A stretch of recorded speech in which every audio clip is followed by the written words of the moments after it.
Movie Recap Tagalog here. Tunghayan natin ngayon, ang action crime film na, Derailed. Tara na't panoorin natin.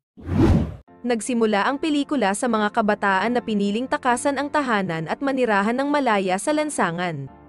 Si Jin-il at Gayang ay magkasintahan kasama ang magpartner na si Bong-hil at Min-kyung.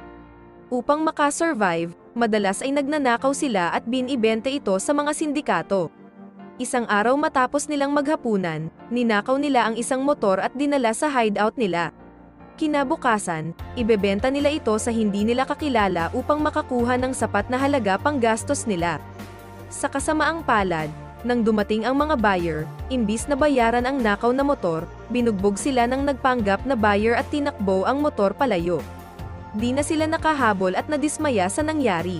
Kinagabihan, habang naghahapunan, napag-usapan nila ang mga susunod na gagawin. Napagtanto ng dalawang babae na wala na silang anda kaya naisipan nilang magtrabaho bilang prostitute. Hindi pumayag si Jin-il at binalaan ng GF dahil delikado ang ganoong uri ng trabaho. Gayunpaman, hindi nakinig ang GF niya at tinuloy ang balak.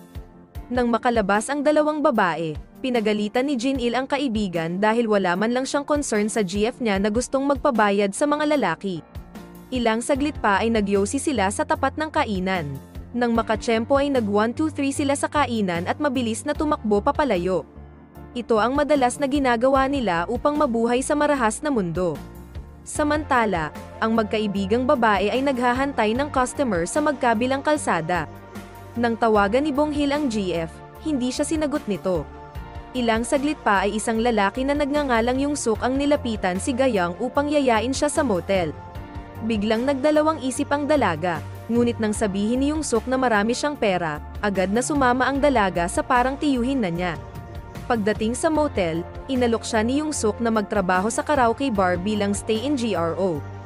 Gayunpaman, mukhang hindi siya interesado na magtrabaho na may boss.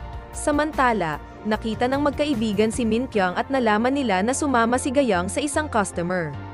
Hindi matanggap ni Jin-il na masisibak ng iba ang GF niya kaya agad nilang hinanap ito.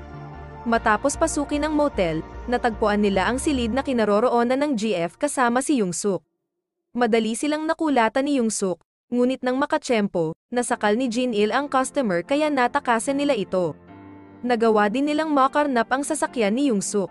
Sa sasakyan, kinwento ni Gayang na inalok siya ng trabaho ng customer sa karaoke bar niya.